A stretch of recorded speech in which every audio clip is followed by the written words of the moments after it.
Hello guys, जैसा कि आप सभी जानते हैं, ये हमारा steno for all YouTube channel है। यहाँ बेसिक से लेकर एक्सपर्ट लेवल की आपको क्लास उपलब्ध कराई जा रही है। यहाँ देख रहे हैं ये आनंद आशुलिपि मासिक पत्रिका 80 शब्द प्रति मिनट की गति पर 80 वर्ड पर मिनट की गति पर अंक 1 प्रति लेखन संख्या अब गति अभ्यास 9 और 10 है। आप हमारी वेबसाइट www.stenoforall.com पर किसी भी गति में डिक्टेशन प्राप्त करने के पश्चात में हिंदी के जो भी फॉन्ट दिए जाते हैं उन पर किसी पर भी टंकड़ करने के पश्चात अपनी गलतियों का मूल्यांकन प्राप्त कर सकते हैं। यहाँ आप देख रहे हैं, यहाँ हमने प्राइस का दिखा हुआ है। प्राइस में आप जाके हर स्पीड का अलग अलग प्लान के हिसाब से रिपोर्टर पद के लिए जो पार्लियामेंट रिपोर्टर पद का डिक्टेशन होना है उसके लिए यहाँ पर आपको ये 5 डिक्टेशन नियमित रूप से मिलती हैं। ये इसका प्राइस है और अपने फ़ॉन्ट के आधार पर कुर्तीदेव, मंगल, रेमिंगटन, गेल, CBI हिंदी के जो फ़ॉन्ट हैं, इंग्लिश में एक ही फ़ॉन्ट रहता है, चेंज नहीं होते। हिंदी में जो फ़ॉन्ट चेंज होते रहते हैं उस फ़ॉन्ट के आधार पर किसी भी गति में आप डिक्टेशन करने के पश्चात अपनी गलतियों का मूल्यांकन प्राप्त कर सकते हैं। लॉगिन के लिए आप यहाँ पर लॉगिन करेंगे। लॉगिन में जो ऑलरेडी रजिस्टर्ड छात्र हैं उनको लॉगिन आईडी और पासवर्ड खुद क्रिएट कर सकते हैं। अदरवाइज़ आप यहाँ से न्यू रजिस्टर्ड है तो न्यू रजिस्टर्ड आप करिएगा। यहाँ से प्लान आपके जो दिए गए हैं, चूज़ योर प्लान, चूज़ आप प्लान करेंगे, अपना फ़ोन नंबर डालेंगे, मोबाइल अपना contact number, mobile number, email ID, user name, password, जो भी आपने पासवर्ड रखना है। यहाँ आप फ़ोटो लगाना चाहें लगा सकते हैं। साइन अप करेंगे। साइन अप करने के बाद में आपने हमें कॉल करना है। कॉल के लिए आपको हमारा कॉन्टैक्ट नंबर दिया गया है। कॉन्टैक्ट अस पे जाके आप देखते हैं, यहाँ हमारा कॉन्टैक्ट नंबर दिया गया है। मेल आईडी, व्हाट्सअप, फेसबुक सब कुछ दिया हुआ है। आप हमसे कॉन्टैक्ट कर सकते हैं, मैसेज कर सकते हैं। हमें बताइएगा कि आपका ये आईडी है और इस आईडी को एक्टिवेट करना है। हम आपकी आईडी एक्टिवेट कर देंगे। जो भी प्राइस है वो आपको यहाँ सब डिस्क्रिप्शन में प्राइस में दिए गए हैं। आप हमें पेमेंट करेंगे। ऑनलाइन पेमेंट के माध्यम से आप पेमेंट कर सकते हैं और अपनी सुविधाओं का लाभ उठा सकते हैं। ये जो गति अभ्यास अभी होना है वो ये सैंपल डिक्टेशन है, आप देख रहे हैं इसको। तो ये अभ्यास रहेगा आपके करने के लिए, आप देख सकते हैं। आप ये देख रहे हैं अभ्यास। यहाँ पे कोई भी छात्र ये ना कहे कि सर PDF उपलब्ध करा दीजिए। PDF यहाँ दी हुई है। आउटलाइन आपको साथ में ये दी हुई है। आउटलाइन भी आप देख सकते हैं। साथ में ये देख सकते हैं आप, ये डिक्टेशन हो गए। दूसरी डिक्टेशन मैं आपको वीडियो के लास्ट पोर्शन में दिखाता हूँ। चलिए शुरू करते हैं। रेडी? अध्यक्ष महोदय, यह सच है कि सर्वाधिक एड्स की घटनाएं मुंबई में हुई हैं और इसके बाद पूर्वांचल में हुई है। स्वास्थ्य मंत्रालय को इस बात की जानकारी होगी कि यह सारे हिंदुस्तान की समस्या है, किसी प्रदेश की समस्या नहीं है। एड्स की बीमारी घातक है। पिछले दिनों बेंगलोर में 5 मौतें हुईं जो एड्स के कारण हुईं और उनमें 2 विदेशी थे और 3 स्वदेशी थे। गोवा में यह समस्या है। यह समस्या किसी शहर की, किसी बस्ती की समस्या नहीं है। यह पूरे समाज की समस्या है। मुझे डर उनका नहीं है जो पापों के गुनहगार हैं। मुझे डर उनका है जो निष्पाप हैं। नशीली दवाओं की सुइयों के कारण 20% लोगों को एड्स होता है। नशीली दवाओं की सुइयों को रोकना बहुत मुश्किल है क्योंकि खुद नशीली दवा का सेवन करने वाले को इस बात की परवाह नहीं होती कि सुई नई है या पुरानी है। वह चिंता नहीं करता।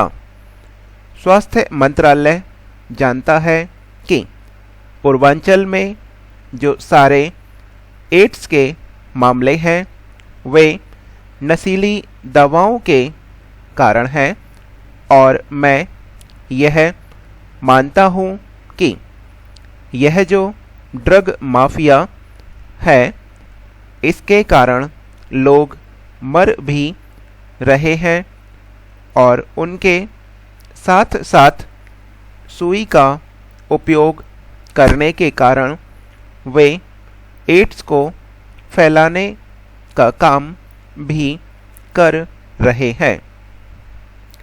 इसलिए मुझे लगता है कि केवल स्वास्थ्य मंत्रालय को ही नहीं, गृह मंत्रालय को भी अन्य मंत्रालयों को, पूरे हिंदुस्तान को मिलकर नशीली दवाओं की सुइयों के संबंध में विचार करना पड़ेगा और किसी प्रकार की कोई कानूनी व्यवस्था करनी पड़ेगी।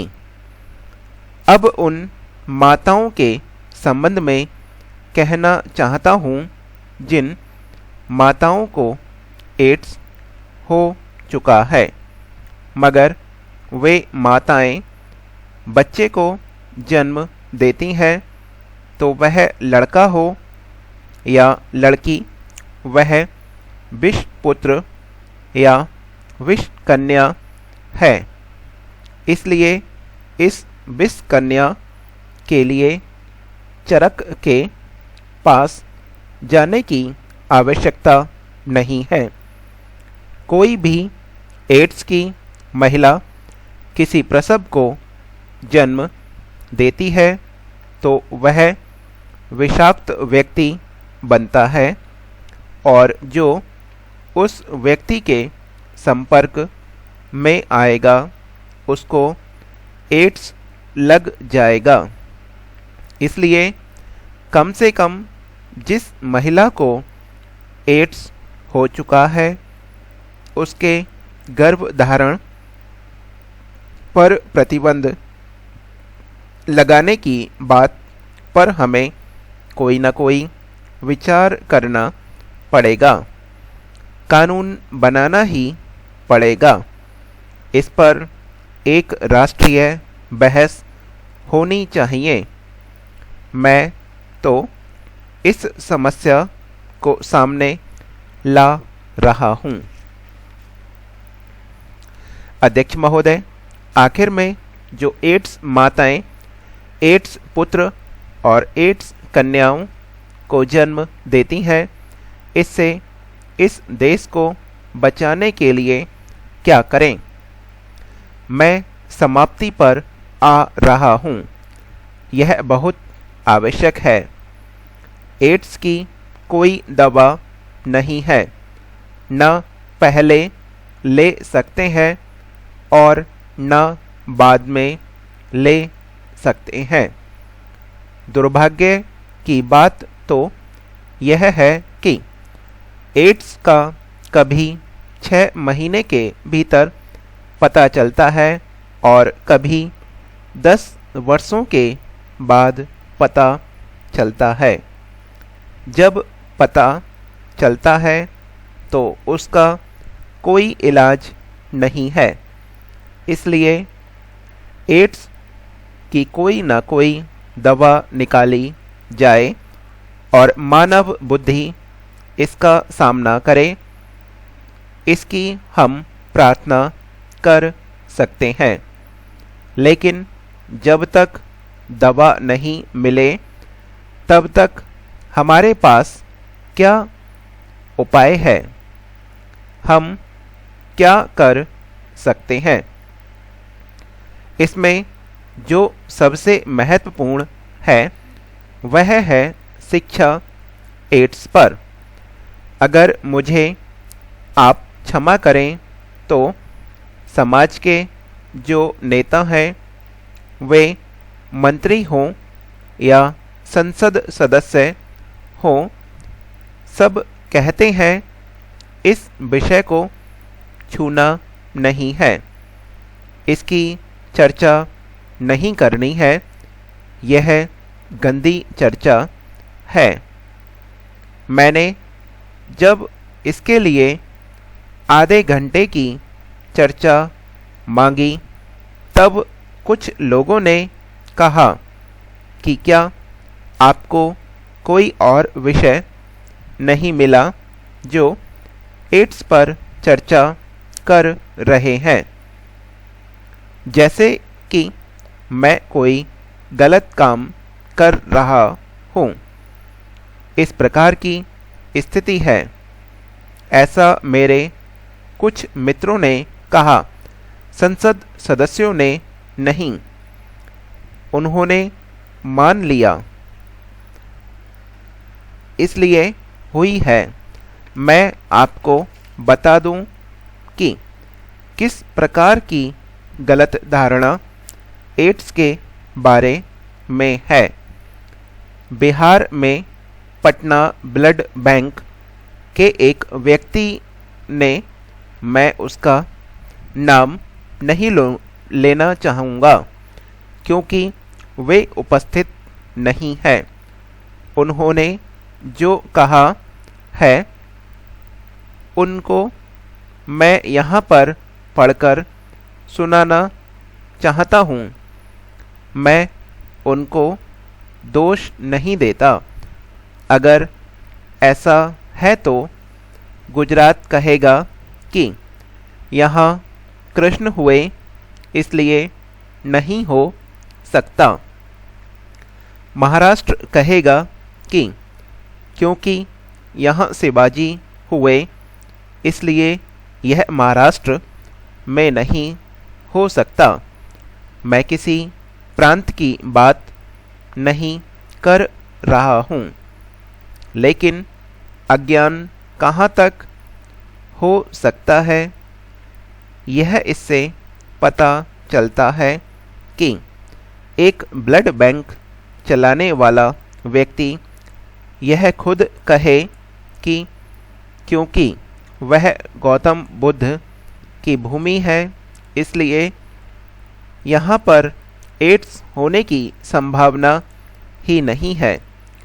अगर हम ऐसे विषयों को इसी तरह नीचे धकेलने की कोशिश करेंगे तो इससे रास्ता नहीं निकलेगा।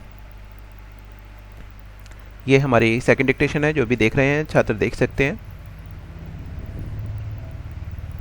साथ में ये आउटलाइन दी हुई है मानक ऋषि पिटमैन आनंद आशुलिपि मासिक पत्रिका के आधार पर, देख सकते हैं टिपिकल शब्दों के लिए। और हमारी वेबसाइट www.stenoforall.com पर जाकर आप टाइप करके इसकी गलतियों का मूल्यांकन प्राप्त कर। यह देख सकते हैं ये आनंद आशुलिपि मासिक पत्रिका 1 से 4 तक की पुस्तक जो है, जिसमें एक की 140 एक्सरसाइज होती हैं, प्लस हर पुस्तक में वाक्यांश और कठिन शब्दों की आउटलाइन भी दी हुई है, वो भी हम आपको यहाँ उपलब्ध करा रहे हैं। यहाँ रजिस्ट्रेशन करेंगे आप अपने प्लान के आधार पर। सपोज़ आप इसको लेना चाहते हैं इस प्लान के लिए, तो आप न्यू रजिस्ट्रेशन पर जाएंगे। न्यू रजिस्ट्रेशन पर जाने के पश्चात में आपको यहाँ दिखाई दे रहा है ये आनंद आशुलिपि मासिक पत्रिका 1 से 4, 4 से 5 के बाद में जो सीरीज़ है वो 4 से 8, उसके बाद में 9 से 12, ये सभी आपको यहाँ पर उपलब्ध हैं।